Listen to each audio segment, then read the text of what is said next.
Looking for some big water? Well, Big Sky Country certainly comes correct in that category. With hundreds of prime river miles positioned a stone's throw from Missoula, this is the main attraction that keeps the lights on at MSO all summer long. In the imagination of most fishy folks, there is a direct correlation between the size of water and slippery salmonids that call it home.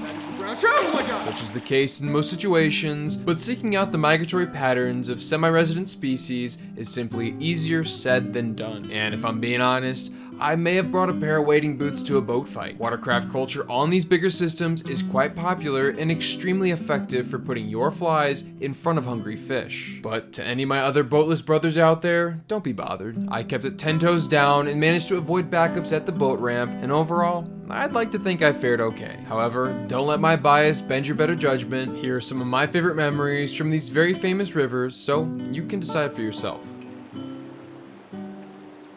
Whichever cartographer decided to designate some of these bodies of water as quote-unquote creeks might have been sipping too much huckleberry wine at the time, because not too far outside of town is one of the most famous in the West, a creek I might add that would rival most rivers anywhere else you find yourself in the lower 48. In a beautiful valley positioned between pockets of private land sits a creek that's not so cleverly disguised as a full-blown river. You'll read about it in almost every Montana angling book, so naturally, Rock Creek was one of my first stops this summer. Now, I don't want to spend too much time discussing this particular quote-unquote creek because it isn't exactly what comes to my mind when I think about Montana's small stream scene. But regardless, I would recommend giving this easy access spot a look purely for the potential to catch quantity and quality of multiple salmonid species. My buddy Nick and I ended up doing exactly that just a few slippery miles upstream of a well-traveled parking lot. If you go up a little further, it'll be easier to cross. To get to that? Yeah, to get over.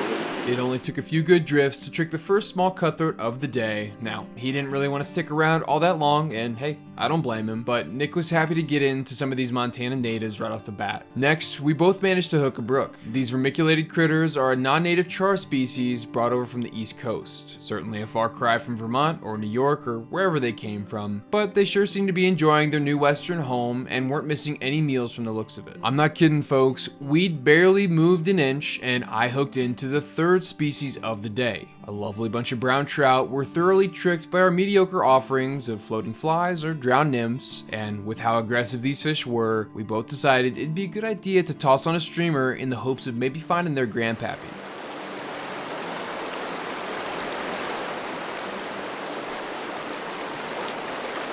Oh, bull trout, bull trout. Oh shit. Where was he sitting? Just right where that brown was, right in that same pocket. Whoo, Jesus. That's a nice freaking bull trout. Holy shit. You can maybe tell I was a bit surprised by this big-headed beauty, and in my attempt to handle this native gem with velvet hands, it wriggled right through the gap in my net, and can't say its early departure upset me all that much. I'm just happy to see that it was back in the water no worse for wear. That was now our fourth official species in just one hole, and Nick and I were starting to laugh at how all these different trout species could coexist right next to one another. That's a big old brook. Damn. Yeah, he's got a thick head. Oh, that could be a bull trout. That's a bull trout. That is 110% a bull trout. Angling in bull trout water here in Montana can be a touch taboo, and overall is a bit confusing to outsiders. Alright, we have video proof. You weren't targeting bull trout. No, not on purpose. We got him back safe and sound. Yes. Later on in the video, I'll try my best to tackle this tricky subject and offer the context needed to wade through these gray waters. But after an astronomical number of fish in just this one hole, the rest of this alleged creek was rather quiet. However, we were satisfied with the outcome of a short afternoon session, so we turned our focus back to the truck and back to Missoula. The sweltering heat had folks across every drainage grumbling about the inevitable hoot owl restrictions. Hoping to cool off a bit, I mapped out a section of the Clark's Fork that might be worth wetting a line. Now, I'd hate to sound disappointed with my first foray on one of Montana's big rivers, but the lukewarm water wasn't exactly the sensation my roasting pups were ready for. I was fully expecting some toe-numbing relief to help endure the radiating sun, but instead, the smell of dead fish wafted in the canyon thermals while my t-shirt clung tight to my back. Hopes of seeking out any trout only continued to sink because there seemed to be an overabundance of schooling minnows, the quantity of which reminded me of other warm water fisheries from back home. Not really ready for the shock of this trout-like take, My normal hook set may have been slightly altered, but this was just enough for me to stick around and see what was around the next bend. I mean, at least there was some sort of fish down here. Also, I was desperate to break the seal on my brand new trout spay setup, and despite the temperature, this water did look really fishy. The folks on their boats must have thought I was lost, and I don't blame them. Their confused glances were often followed by timid waves. But little did they know that I was hot on the trail of a killer bite. A rush of excitement emanated from a heavy tug on my helpless swinging fly. Oh man, could it be that big rainbow? Ooh, maybe it was that buck nasty brown I was looking for. Yeah, no, not even close. Colloquially called the squawfish, this northern pike minnow removed the smell of skunk, but only seemed to worsen the smell of rotting fish. Well, I don't know if that counts, but that is officially my first fish on a trout spay setup. That is incredible. I gotta figure out how to get that line through the furrows because it didn't seem to want to go. I almost lost him. But that's something. At least we didn't get skunked, which is always good. The rest of my swings were all strikes, but a little seed was planted. The tug offered by the trout spay was a new sensation that had my adrenal glands hungry for more. All right, back on the Clark's Fork. This is a bit of an urban section, you could say. I just want to get some casts in. I don't know.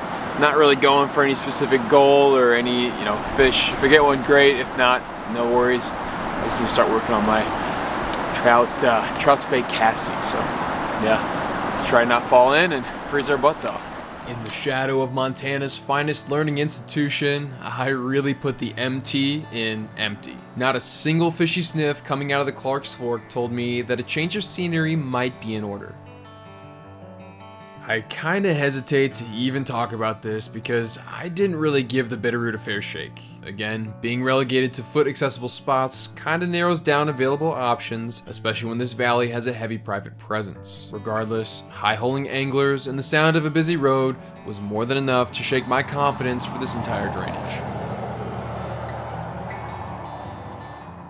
Keeping the baseball analogies going, the Clark's Fork and the Bitterroot were a swing and a miss. I had no 2 count, and one more strike would surely do me in. On the eve of some very important guests coming into town to visit, I found myself scouting out the last major river in the area. Unlike some of the others, it didn't take long for me to find solitude on the Blackfoot. The sounds of the road gave way to the river and ominous grumbles of distant thunder. There might have been a flash in that hole. Oh, that right there, that was most certainly a follow. Damn, that was an eat, and he took the whole kit and caboodle.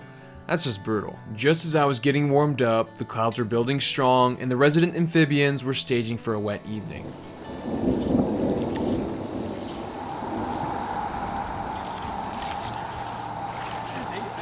Oh no.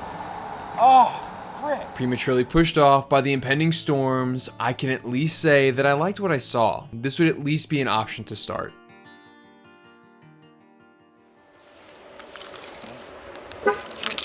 Hey Doug, we're gonna go this way if you want to come with us. I mean, it's a way. I don't think in this to some place. This spot there is no such thing as the way. Boom. Easy.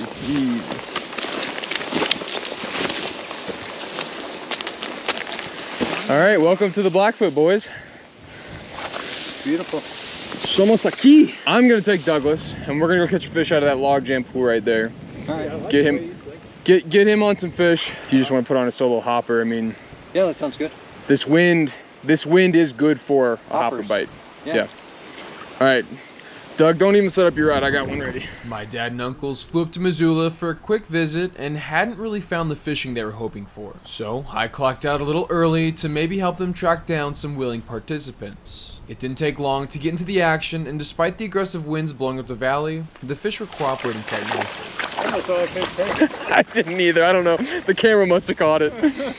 Oh, that's so funny. Keep it high, keep it high. Ooh. 2 quick cutties helped to quell the subpar sentiments about the state, and we both agreed it'd be best to meet back up with the rest of the gang further downstream. You want to go down? Why don't you go down and help those guys? Yeah, no, we're gonna walk down to them. Like this spot's done. Yeah, so as we keep moving down, we're gonna have to make a very important decision. It's like, okay, do we keep going until we hit the public, hit the road, and then hit back, or do we take the river back, hike the river back up to where we jumped in? So it just depends. If fishing starts to get shitty, it's like 5 o'clock, 6 o'clock. It's like, well, let's just go home and eat ramen. We could be at the ramen spot by 7. eating noodles by 7:30. I devised a solid plan in my head, but little did I know that was going to be subject to change. I mean, at this point, everyone was finding some action, and this is kind of my poor excuse for missing the signs around me, but like I'd hoped, the dry fly bite was really ramping up the further the afternoon pushed towards the evening. Hell, they even scored their first double of the trip with 2 beautiful west slopes not so beautifully released. And not soon after, my dad hooked into a great fish that seemed to have a little bit more spunk than the rest, but unfortunately for him, this would soon be overshadowed by one of the biggest fish I'd seen so far in this entire Montana trip. Good fish?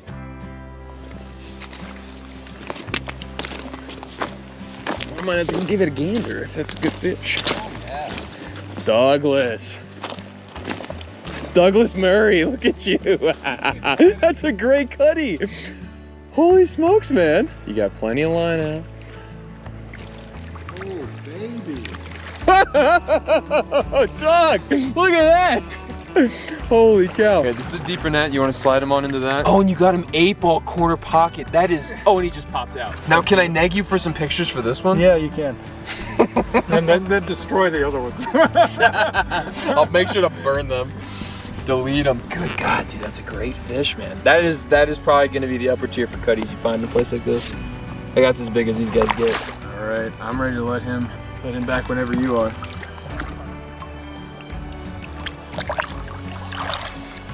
Now that's a Montana fish, wouldn't you say? That was good. Does that live up to the hype of old McLean? That was good. Sir, that's a great fish. That's a congratulations right there. That's a phenomenal fish. Chasing these 3 down was by no means easy, and there were a lot of fish that were caught that the lens never captured. But as Lady Luck would seem to have it, I was always around when it really mattered most. Oh, you got 2 on. You have 2 on. I got 2 on. Holy shnikes. You've got 2 on. I got a freaking double going right here, boys. Keep them both on. Keep them both on. Did I lose one? No, you got them both. It's a brown and a cutthroat. That's hilarious. Okay, I'm gonna get the bottom one first. No way. Oh my God. That's ridiculous. That is stupid. That is so stupid. A brown, oh my God. Blackfoot is popping right now. John's on. This guy just scored an unbelievable double. Oh, look at that. Both of the flies I just tied on for you. Imagine that. That's a winning combo. Boy's gonna go. There goes 1. There goes 2. That deserves some fishing knocks. That was crazy. What have you done? You know, this was on one. What have you done? This was on 1 cast. I don't know how I did this. Yeah, at this point, just try to save anything. Some of it. Jesus, Mary and Joseph. I gotta pee. Thinking my plan was still working to a T, I felt comfortable enough to capitalize on some action myself. Quickly, I was rewarded with 1 little cutty, and I was more than satisfied with this as things really started to change. Now, I should have noticed this a bit sooner, but the clouds were starting to move fast and darken with each double haul. A sheepish suggestion to shimmy up back to the truck was made, but the call, it might have been a few minutes too late. Hammer under, it's raining. I know. It's water resistant to a point, but if it starts to downpour, I'll wrap it up. Feels like fall, Doug, and I don't like it. I don't like it one bit. Are you worried about me? Yeah. Sometimes you just fall in. This guy's gotten too big for his britches. Catches 1 nice fish. Unbelievable.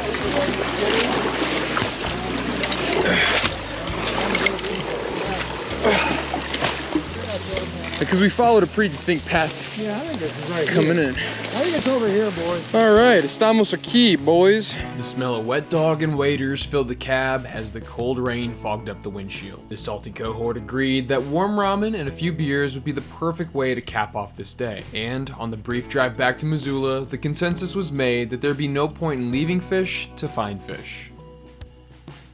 A wall-like fog made passing slow traffic a suicide mission. It didn't deter this fish-fueled crew, rather, it just slowed us down. It might be a great opportunity for a nymph, maybe a great opportunity to strip something in. Okay. It's a little cold, so no bugs are moving. Okay. It's a little no sunshine, so there's no bugs hatching. Right. I mean, you could throw into the wind. I'm gonna try for a second. Okay, well. It's already on. I'm gonna come follow you up with this big fat streamer and catch the big brown. It's a temperature game, it's a sunshine game, it's all a part of the cycle, as John said. Now, yesterday, I held more of a support role, but today I felt comfortable throwing a few flies myself. With the others in attendance, tossing small nymphs and dries at more open pools, I opted to take a more aggressive approach, tossing big streamers at structure.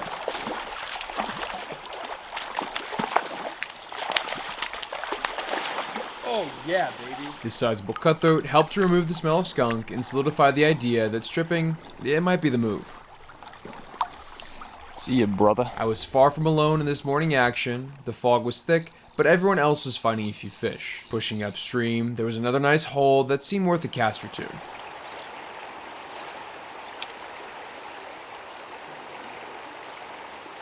Oh my god, oh my god, oh my god, oh my god. I got him. That's a cutthroat the size of Doug's. Nope. A really, really, really big streamer. Woo! Gosh darn it, he is so beautiful. See, you can really kind of see the reds pronouncing him. Wow. What a specimen.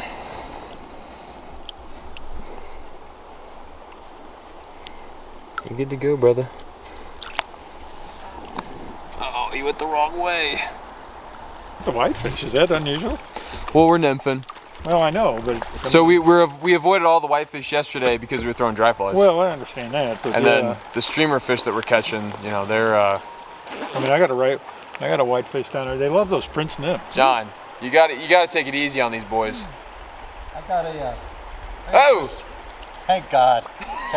No whitefish was saved as we leapfrogged upstream. The haze from the morning was burning off quick in the wake of the sun, and I kept the same program going as the morning moved into the afternoon. It was really interesting to get to see the quantity and quality of bigger fish in this system. The dedicated dry fly dudes couldn't really discriminate against the smaller sizes of fish. My big bugs were the perfect deterrent to dissuade the more abundant dinkers. There was another one about his size following it too.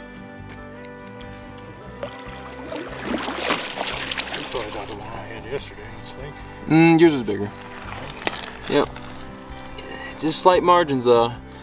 You can kind of see how these bigger guys, they're getting a nice red on them. Head slash there. Alright, brother. I'm ready to rock whenever you are. In the free world, see ya. Most cutthroat species are stereotyped as strict insect eaters, but with size and opportunity, they will display predatory behavior. Let's just put it this way. Would you rather sit down and eat 100 individual pieces of popcorn all throughout the day, or slam one fatty ribeye all in one sitting? A juicy steak followed by a nap sounds pretty good to me, and all these cutthroat, they seem to agree. There wasn't anything all that special about the fly I was throwing. The key thing I'd note is that this torpedo was heavy. A lot of these logjam holes weren't all that long, but boy howdy they were deep. So getting a fly down in faster water requires a lot of weight. Oh shit, that's another nice fish.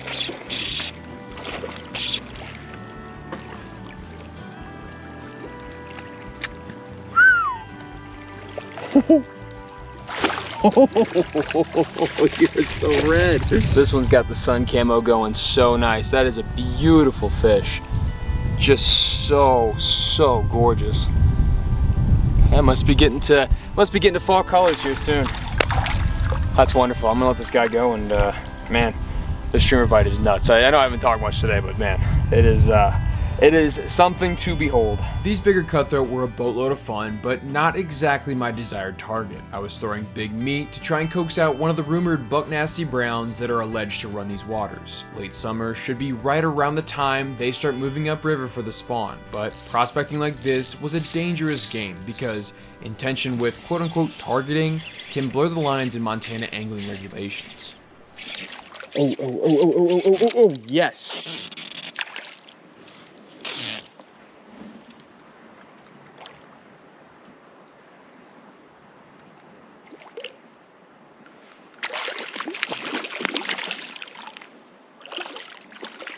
Oh, John, it's a bull trout. This is a bull trout. Do you want to come take a look at it? Oh yeah, look at that fat head on that baby. Mm-hmm. Yeah, check him out. Oh my God, that's beautiful. Yeah, the laws around in Montana are really squirrely, so I'm gonna let him go pretty quick. Yeah, I understand. You want to take a picture of you with it, or? Even those I think are a little frowned upon. Oh, okay. So, I'm just gonna make sure that, the world knows I wasn't targeting this bull trout. I wasn't targeting it. We're gonna let him go rather quick. See ya, brother. Pretty neat though, dang. That was beautiful. Nice job. Yeah. Now, could you tell as soon as you had him on the line that he was a bull? Well, what I noticed is his fins. So Char had those white tips. Right. It's like brookies or right. Or you had gray lane, not gray. So he's a char. Char, yeah. Okay. So they're next door neighbors to lake trout, brook trout. That was awesome. Thought it was a brown, but lo and behold, lo and behold. So this right here is a bull trout. And all these down here, yeah, they're also bull trout. Due to a demonized past, they didn't fare well in the wake of Euro-American contact. With their somewhat specific habitat needs and complex life histories, they were headed towards an alarming population decline all across the West. Subsequently, they were listed as threatened under the Endangered Species Act. Along with that, tight regulations within Montana waters have been placed on these hungry char. But believe it or not, folks, bull trout are just as likely to chase your giant articulated streamer, whether or not you were just trying to trick a big old brown. The current regulations allow for minimal targeting of these fish, but only on a select few bodies of water under specified periods of time. All other waters in Montana are closed to intentional fishing for bull trout. Despite their statewide decline, bulls still persist in many of the larger systems here, and I don't know about you, but to me, intention seems to be a very difficult thing to enforce. With the few Montana bulls I came into contact with this summer, I made sure not to mess around and get them back in the water ASAP. This is a huge angling gray zone because what's stopping an individual from hucking big meat in the defense of targeting non-native browns or rainbows? Well, I certainly don't know. I would really like to see some sort of shift in management of these fish here in the near future, maybe something more similar to their neighbor like Idaho, but I digress. Hopefully this offers a bit of context and helps you wade through these muddy waters. Read your local regulations, be cognizant of the time of year you are fishing certain bodies of water, and when in doubt, give your local game warden or biologist a ring and they can help clear things up for you. These are special fish and should be treated accordingly. Sorry for that brief aside there. Back on the Blackfoot, things were really reaching a fever pitch. This section of the river was big enough for all of us yahoos to comfortably spread out, but at the same time, small enough to stay close and enjoy each other's catches. The sandy beaches were warm and inviting, the perfect spot to take a load off and watch your comrade rope in a few eager cutthroat. That was phenomenal. Fish jumped at it. Oh my gosh, that's awesome. Whoa, there we go. I'll give a golf clap to that one. That was impressive. I was just about to tell you, I was like, damn, bad line regardless of that, your casting ain't affected by it at all. It's looking good. Woohoo! Good stuff. It was smiles all around as the double hull sang crisp and clean through the afternoon sunshine. As we rounded the corner to our exit point, we had really made a full day out of this section. The fog from the morning made it unclear, but now we could all see that this had been a stellar day. You missed your opportunity. What's that? You should have had your camera on for having us cross, because there's a good chance you get some good blooper highlights. Oh, you're on. We're live. All right. Hey, this is the best my ankles felt all day. I got all the weight off it now. I'm floating. Icing it down. With a bit of big sky bravado, I confidently remembered saying to myself that nothing could bring this day down. But as I approached my last hole, I certainly spoke too soon. Oh my gosh.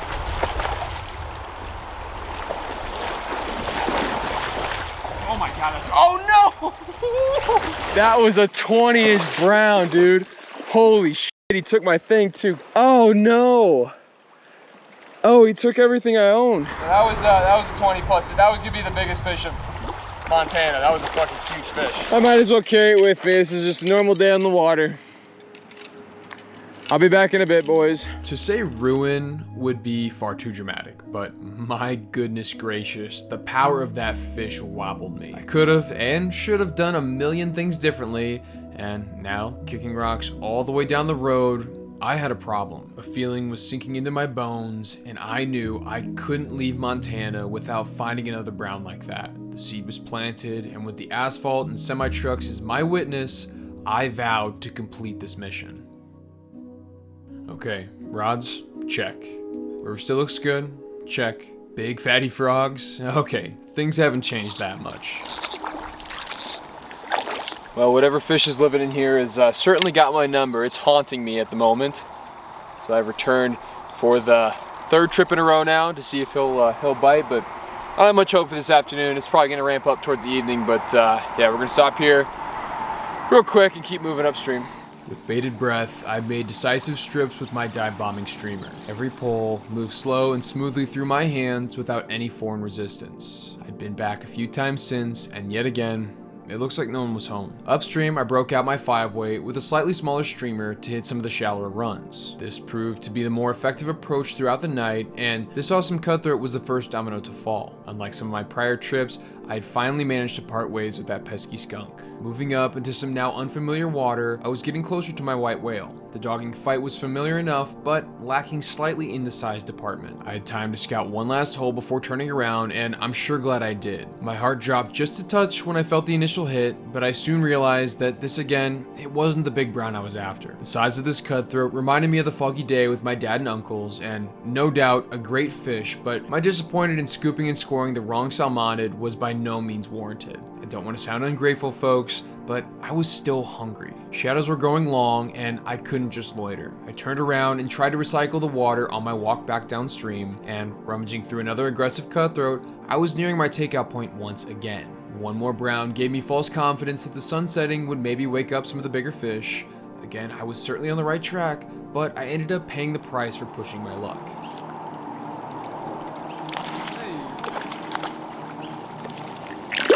Oh shit, oh shit, oh shit, oh shit, oh shit. That's bad. Okay. Hi. Okay, now I've got problems. Come on, poke through.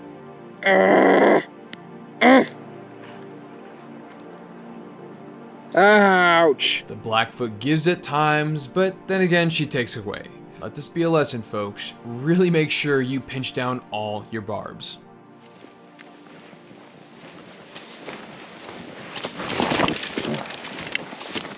Okay, this looks like a path.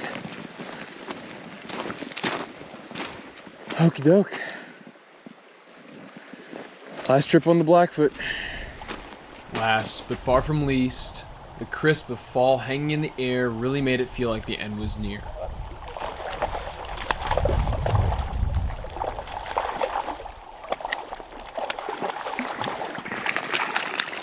Holy smokes, you are a giant. Nice fish, man. Holy smokeroonies. You are starting my day off mighty fine, Mr. Man. Oh, shit. Man, is he colored up. Those are some serious fall colors right there, brother. You're getting ready for it. It's coming soon. That's a phenomenal fish. Great way to start the morning. He's gonna kick back. Easy peasy. Too easy. See you, brother. Thank you. The overcast sky was threatening with spots of rain, but there was a chance my morning bite might get a small extension with these conditions. The small brown didn't exactly satisfy those thoughts, and I can specifically remember thinking to myself, son, where's your grandpappy? Or, in reality, where's your grandma? Here we go, Mr. Man. Decided to eat. Decided to munch. See ya.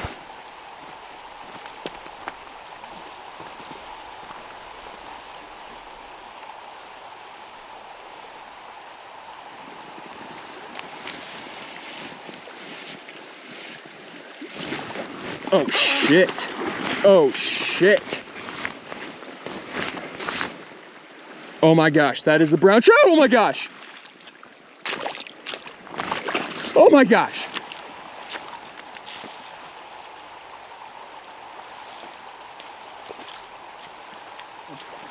Come on, mama. Come on, mama.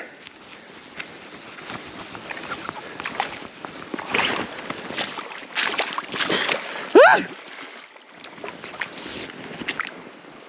Oh!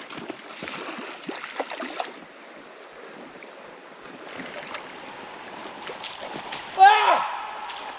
Let's fucking go! Woo! Oh my gosh! Holy smokes! This This right here is the freaking fish. This is the fish we've been after, man. Holy butterball, good God. I really hope she doesn't flop. I'm worried she's gonna flop. Oh my God. That is such a fine fish. Are you seeing the dimensions on that thing? Yo, that's such a big mama. Woo! Are you fucking kidding me? That's such an insane fish. I cannot believe she did that. She just came out and destroyed it. Yeah, this girlie, I might have to name her Hannah Montana because holy smokes, is this a nice fish. That's such a phenomenal fish and she's doing so well. All right. Let's see how you do here. So good to go. You don't give a single rap.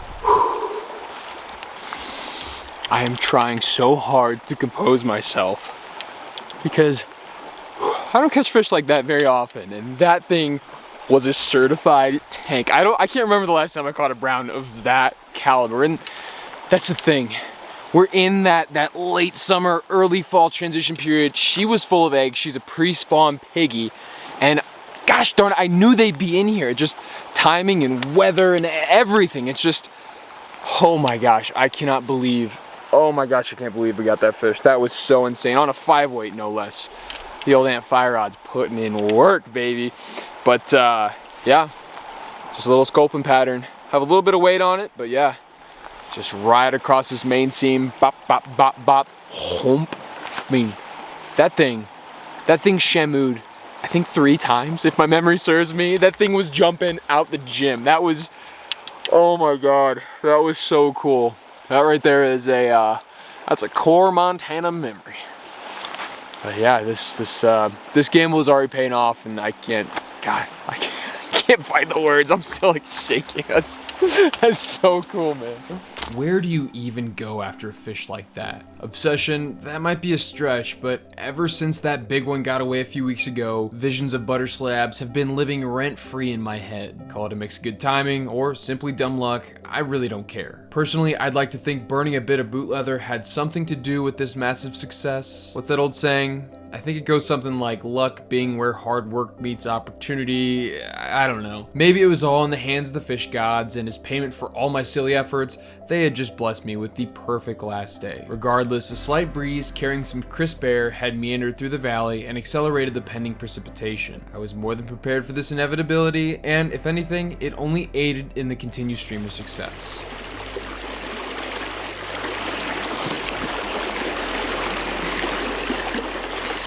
That's not a bad fish. That's not a bad fish at all. He wanted every single part of that. Yes, indeed, he did. That's another great fish. Fuck yeah, man. Look at you. That's another thicked up BT right there. Man, that is a phenomenal fish. Another streamer eater, and I think yeah, we're gonna get this guy back. That's good stuff. Things today were far from automatic, but each flash, chase, and take would encourage me to keep the pace. Fishing in the rain certainly brings its own challenges, and don't even get me started on filming under these conditions. But the juice is often worth the squeeze, seeing as I've had some of my best days on the water being completely drenched. And I can't help but bring up the fact that with all the traveling I do, I struggle to get fully dialed in. Some might call it suffering from success, and I might agree, but the human condition can't help but look at the grass always being greener on the other side. New states, new regions, new rivers, and new fish make dialing in a particular pattern downright difficult. Throughout this rivers chapter, I didn't really give much time to the Bitterroot or the Clark's Fork. Their first impressions didn't really grip me, and once things heated up on the Blackfoot, there wasn't much that could steal my attention. Each cast was a new puzzle piece, and every step along the river helped me to put together the picture I wanted to see. To me, it was really interesting to get to experience a wider range of fish distributions, both with size and species. Late summer showed the higher number of larger cutthroat hanging around, but clearly the influx of browns later on coincided with an incoming fall spawn. Today's streamer madness was simply the culmination of hours of reading, meticulous planning, miles of driving, and most of all, time on the water. I'm not denying that luck played its part, because unless you're some normal bloke from New Zealand, you don't catch fish like this every day. And it's almost a shame to say, because I caught a lot of great fish in this section, but now they are all unfortunately playing second fiddle to that Hannah Montana Big Beauty Brown. But with this last day on the Blackfoot coming to a quick close, I only had time for a few more casts before I had to tuck tail and run. Why not grab one more big brown for the road?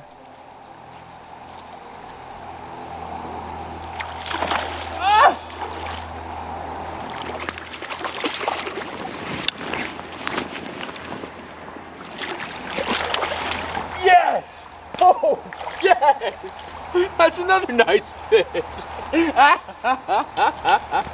Woo-hoo!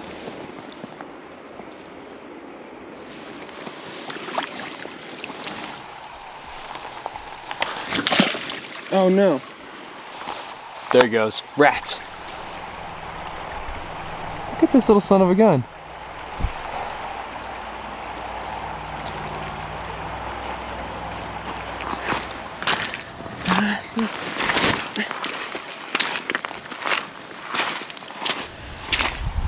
If you can see that, that's pulling in so fast and it's moving. Even just at this hole, I can see it coming so dang fast. So I'm gonna call this a win. Get the heck out of Dodge while I still have, still have my head. So let's get the heck out of here.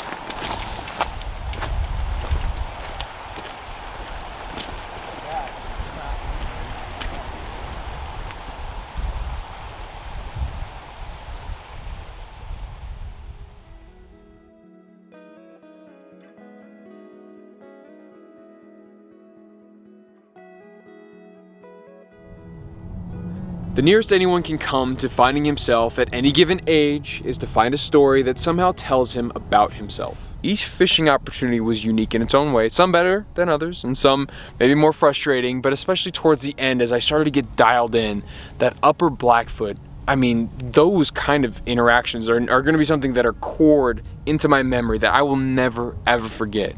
You know, with my dad and my uncles, or the solo trip catching that gigantic brown in the rain. Those are some of these, these experiences that I'll never ever forget. And there's this little inkling in me, it started out so rough, but it kind of got better towards the end. And, you learn things, you grow, you meet people, and you get these experiences, and you think, I don't know, like this underdog mentality in me is like, I need to run this back. So in the beginning of the trip, I was like, I'm never coming back to Montana ever again. And now I've got this haunting thought of, man, maybe I need to make my way back. And so I'll leave you with this last quote, something that may be a bit applicable to the end of this whole story. Eventually, all things merge into one, and a river runs through it. The river was cut by the world's great flood and runs over the rocks from the basement of time. On some of the rocks are timeless raindrops, under the rocks are the words, and some of the words are theirs. I am haunted by waters.